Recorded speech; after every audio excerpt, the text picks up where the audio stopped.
الشيطان الرجيم بسم الله الرحمن الرحيم لتجدن أشد الناس عداوة للذين آمنوا اليهود والذين أشركوا সম্মানিত ঈমানদার মুসলমান জান্নাতি ভাইরা, দুনিয়াতেও আপনারা দামি, আখিরাতেও আপনারা দামি। দুনিয়াতেও ঈমানদার হিসাবে পরিচয় বহন করে, আখিরাতে জান্নাতি হিসাবে পরিচয় বহন করবে ইনশাআল্লাহ। যদি ঈমানের চাহিদা পূরণ করে যেতে পারি তা আমাদের ওয়ারিস সূত্রে পাওয়া জান্নাত আমাদের নামে বরাদ্দ থাকবে। আর যদি ঈমান বহির্ভূত কাজ করি তাহলে আমাদের ওয়ারিস সূত্রে পাওয়া জান্নাত আমরা মালিক হতে পারবো না। সেজন্য উদাত্ত আহ্বান জানাই, ঈমানের তাকাদা অনুযায়ী ঈমান বিধ্বংসী শত্রুর সাথে মোকাবেলায় সর্বাত্মক জাগ্রত থাকা প্রত্যেকটা মুমিনের জন্য জরুরি। ঘুমন্ত বিড়াল যদি ম্যাও শব্দ দেয় তারপরও হাজার লক্ষ ইঁদুরের কলিজার পানি শুকিয়ে যায়।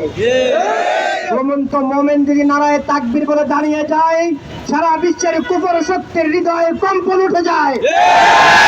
অতএব আমাদের হীনমন্যতা বুকার কোনো কারণ নাই। আমরা মূল্যে শহীদ বাঁচতে কাজী। দুনিয়ার জগতে রক্ত চললেও দামি, আমরা ঘুমাইলেও দামি, আমরা সামনে প্রতিবাদী মিছিলে দাঁড়াইলেও দামি ইনশাআল্লাহ। এই বাংলার জমিনে থাকবে, মুসলমানদের ট্যাক্স গ্রহণ করবে, আর এই 1% হিন্দুত্ববাদী সংগঠনকে ভয় করবে এমন প্রশাসন আমাদের সামনে দাঁড়াতে পারবে না ইনশাআল্লাহ। অতএব প্রশাসনকে বলতে চাই, 90% মুসলমানদের এই প্রশাসন তাদের চেয়ারে বসে 10% হিন্দুত্ববাদী এবং অন্যান্য ধর্মাবলম্বনকারী প্রশাসনের লোকদের ভয় করার কোনো সুযোগ নাই। এই মুসলমান প্রশাসনের পাশে সারা বাংলার 18 কোটি মুসলমান আছে। তারা যদি অস্ত্র গর্জন দেয়, সারা বাংলার 18 কোটি মুসলমান তাদের সব দিয়ে ইসলামের বিরুদ্ধে ঝাঁপিয়ে পড়বে ইনশাআল্লাহ। আমরা আপনাদেরকে সাথে রেখে, এই বাংলাদেশের আপামর তাওহীদি জনতাকে সাথে রেখে আমরা আমাদের কর্তা ব্যক্তিদের সিদ্ধান্তের অপেক্ষায় থাকবো ইনশাআল্লাহ। যখনই ডাক আসবে তখনই জাগবো ইনশাআল্লাহ। যখনই ডাক আসবে রাজপথ দখল হবে ইনশাআল্লাহ। যখনই ডাক আসবে গুজরাটের হিন্দু অংশগ্রহণ করবে ইনশাআল্লাহ।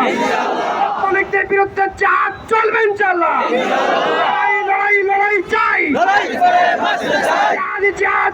চাই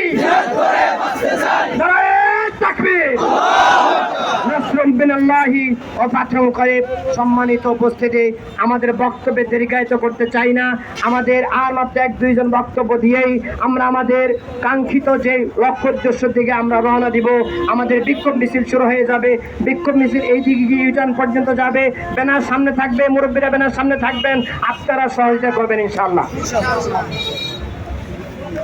এই পর্যায়ে সংক্ষিপ্ত বক্তব্য প্রদান করবেন হেমায়তপুরের যুব সমাজের প্রতিনিধি জনাব খালেদ সাইফুল্লাহ ভাই। আসসালামু আলাইকুম ওয়া রাহমাতুল্লাহি ওয়া বারাকাতুহু। আপনারা সবাই কেন এখানে একত্রিত হয়েছেন আমরা আপনারা সবাই জানি, ইসকন হটানোর জন্য। ইসকন হচ্ছে গিয়ে হিন্দুত্ববাদীর একটি সংগঠন, যেটা ইউরোপ আমেরিকাতে প্রতিষ্ঠিত হয়েছিল আরো 90 বছর প্লাস পূর্বে। তাদের একটাই উদ্দেশ্য ছিল মুসলিমদেরকে নিধন করা, মুসলিমদেরকে কিভাবে শেষ করে দেওয়া যায়। তো আমাদের এই ইসকন গাজওয়াতুল হিন্দ পর্যন্ত আমার মনে হয় তারা থাকবে। তো যেহেতু গাজওয়াতুল হিন্দ আমাদের সামনে রয়েছে, সেটার শক্তিকে ধারণ করে এই ইসকনকে প্রথমে প্রতিরোধ করতে হবে। আর ইত্তেহাদুল উলামার প্রতি আমার আরেকটি বক্তব্য থাকবে, ছোট একটু রিকোয়েস্ট। সেটা হচ্ছে কি, আমাদের হেমায়তপুর স্ট্যান্ডে রেগুলার কাসিনো হয়, মানে জুয়া খেলা হয়, সেটা কি ইসলাম সমর্থন করে? তাহলে সেটার একটা দুর্বার প্রতিবার হওয়া চাই। অনেকবার বলার পরেও কোনোভাবেই আমরা এটা শেষ দেখতে পাচ্ছি না। এই জন্য জনতার মুসলিম একত্রিত হয়ে আমরা চাই এই কাসিনোটা যেন হেমায়তপুর স্ট্যান্ড থেকে বন্ধ হয়ে যায়। ধন্যবাদ। আসসালামু আলাইকুম ওয়া রাহমাতুল্লাহ। সংগ্রামী তাওহীদি জনতা, এই পর্যায়ে গুরুত্বপূর্ণ বক্তব্য প্রদান করবেন। আমরা একেবারে শেষ পর্যায়ে চলে এসেছি। গুরুত্বপূর্ণ বক্তব্য প্রদান করবেন ইত্তেহাদুল উলামার কেন্দ্রীয় কমিটির সম্মানিত কোষাধ্যক্ষ হারুনিয়া মাদ্রাসার মুহতামিম হযরত মাওলানা আলী আশরাফ সৈয়দ দামাত বরকাতুহু। আসসালামু আলাইকুম রাহমাতুল্লাহ। আপনারা কি ক্লান্ত হয়ে পড়ছেন? আচ্ছা বলেন তো, দিল্লি না ঢাকা? দিল্লি না ঢাকা? আজাদি না গোলামি? গোলামি না আজাদি? রাজি আছেন তো? কি বলেন? ইসকন থাকতে পারবে এদেশে? যুবক, মুসলিম যুবক থাকবে নতুবা ইসকন থাকবে? কি বলেন? ইনশাল্লাহ। প্রস্তুত আছেন? প্রস্তুত আছেন? হেফাজত থেকে যে কোনো মুহূর্তে ডাক দেওয়া হলে আমরা প্রস্তুত আছি ইনশাআল্লাহ। আমাদের সামনে হেফাজতের কেন্দ্রীয় কমিটির হযরত মাওলানা আলী আকবর সাহেব হুজুর আছেন। আমার অনুরোধ,